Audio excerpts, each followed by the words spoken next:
Alright, looking at third section of chapter 5.3. Today we're going to cover two topics. First, we're going to discuss the process of graphing a line in slope-intercept form, and afterwards we're going to look at how we use the concept of slope and y-intercept to translate a real-life problem. First, let's look at the process of graphing slope-intercept graphs. Remember that we know how to identify m and b from an equation. Remember that m, the slope, is always attached to the x, and the y-intercept is the number without a variable. That's what we call a constant. So now let's apply our knowledge of slope, which is rise over run, to the overall concept. In order to graph a line in slope-intercept form, you have to find 2 points. The good news is that the first point is given by the y-intercept. The second point is found by applying the equation slope. Remember, slope again is rise over run, so we are going to use rise over run to find the second point.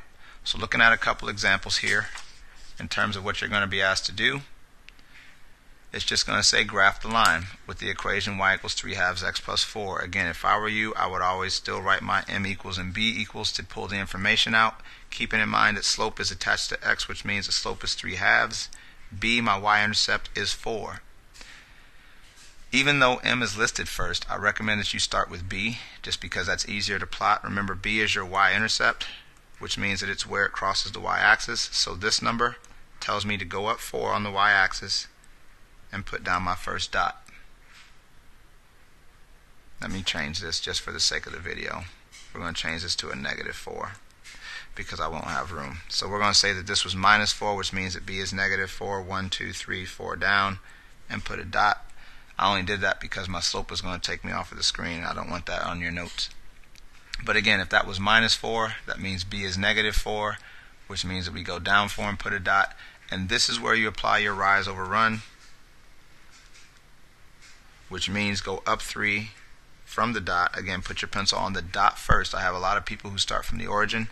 It's always from the dot. From here, we're going to go 1, 2, 3 up, 1, 2 over, put my dot down.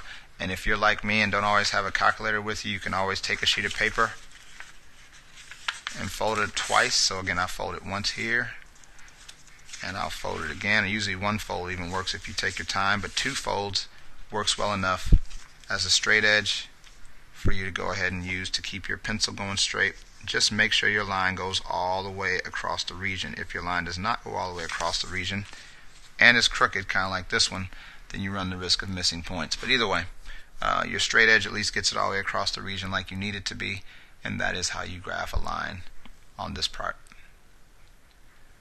Looking at B, again, first thing we want to do, just like we've done every other day, is identify m and identify b. M is attached to x, which is -3. B is 2.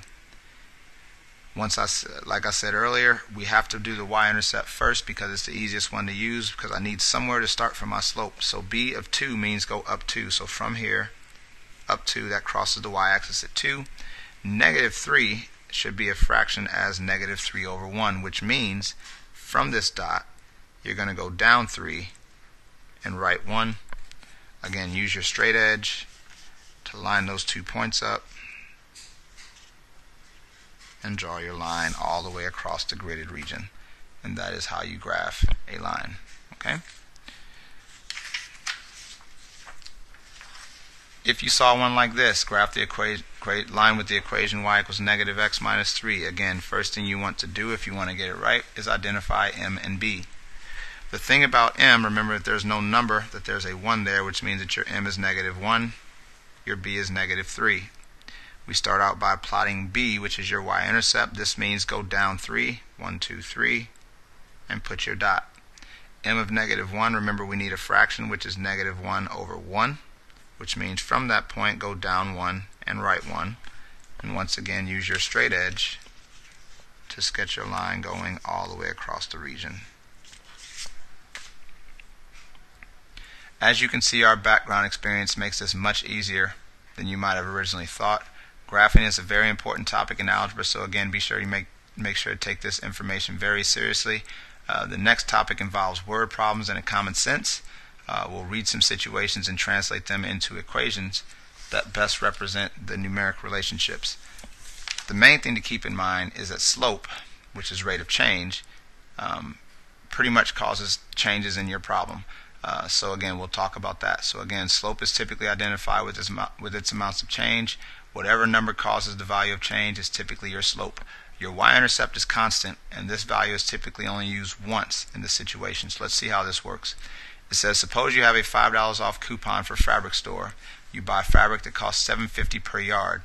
Write an equation that models the total amount of money y you pay if you buy X yards of fabric. Pretty much what we're going to do is use y equals mx plus b by identifying the slope and the y-intercept. Think about it. Slope changes. No matter how much fabric I buy, you're still only going to get $5 off. But as I buy more fabric, this cost is going to change. So it's going to be $7.50, it's going to be $15, it's going to be, changing here. Because that's changing, also because it has the word per, usually if you see per or each, that indicates that that's your slope.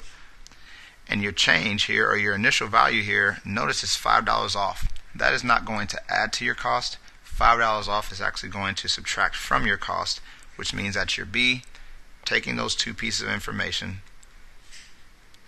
remember it's mx plus b or minus 5, that would be a way to show what you're going to pay if you buy X yards of fabric. So again, your $7.50 changes as you buy X yards of fabric, but in the end, you take $5 off to get the price that you're supposed to have. B, the temperature at sunrise is 65 degrees Fahrenheit. Each hour during the day, the temperature rises 5 degrees. Write an equation that models the temperature y in degrees Fahrenheit after X hours during the day. Once again, first thing you want to do is identify M and identify B. Keep in mind that M changes. It says the temperature at sunrise is 65 degrees Fahrenheit. That's not going to change. That's where it started. No matter what happens in this problem, it stayed 65 degrees at sunrise. But every hour during the day, the temperature rises 5 degrees. Again, here's your word. Each hour, the temperature rises 5 degrees. That will be my M. Because it's rising 5, I use a positive 5. If it was dropping 5, then I would use a negative 5. But again, your starting point, where everything began, and what's only going to be used once, is your 65. So again, using y equals mx plus b, I plug in my 5x plus 65. And again, what this shows me is that the temperature started at 65 degrees, and every hour it changed by 5. Again, it's changing by 5 degrees. Slope is rate of change. That is how much it's changing. Okay? So again, do your best on everything you have today. There's a little bit of review at the end of this sheet, but there's mostly graphing. Be sure to work this problem out, or work these problems out and bring it up for me to provide feedback. When I say use tally marks, it means draw an initial sketch. And if you have to go up 5, then just go 1, 2, 3, 4, 5 and put your dot. If you've got to go down 3 over 2, then go 1, 2, 3 and then mark your parts there. That's what I mean by using tally marks. So again, it's just a sketch to make sure I know what the graph is right. So the first one, I want you to graph y equals 2/3 x plus 1. The second one, I want you to read the problem. Stefan is renting a bicycle to ride on the beach. The cost of insurance is $3. The rental fee is $5.50 per hour. I want you to write an equation using y equals mx plus b to represent the cost of renting the bicycle for X hours. So again, finish that, bring it up, get your worksheet, get some practice. Other than that, good luck.